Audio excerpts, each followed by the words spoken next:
Теперь такая спортивная площадка есть и у второй Костеревской школы. Удобное покрытие из резиновой крошки, футбольные ворота, баскетбольные стойки, а также уличные тренажеры. Все для полноценных занятий физкультурой. На эти цели из районного бюджета выделено 4 миллиона рублей. Площадку уже опробовали учащиеся. Площадка нормальная, удобная. Раньше поле было неровное, а сейчас ровное, нормальное. Ворота нормальные, сетка, все есть хорошо. Никуда мячик не улетает. Поздравить учащихся и учителей школы приехали почетные гости. Здесь, на новом объекте, состоялось торжественное открытие. В планах построить спортивный комплекс, над чем мы очень сильно работаем. Поэтому все для школы делаем, обеспечиваем материальными ресурсами, денежными средствами.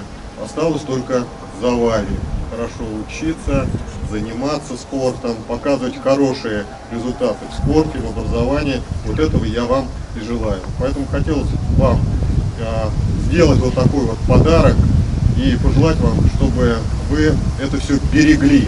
Совет народных депутатов Петушинского района всегда очень трепетно относится, когда выделяются денежные средства на строительство спортивных площадок вообще во всем нашем Петушинском районе. Я сегодня хочу поздравить всех с таким праздником, я бы его назвала праздник, открытия такой замечательной спортивной площадки. Хочу попросить всех ребят, чтобы бережно к ней относились. Это уже третья площадка, построенная у образовательных учреждений района за год. Здесь осталось поставить трибуны, а также выполнить планировку прилегающей территории.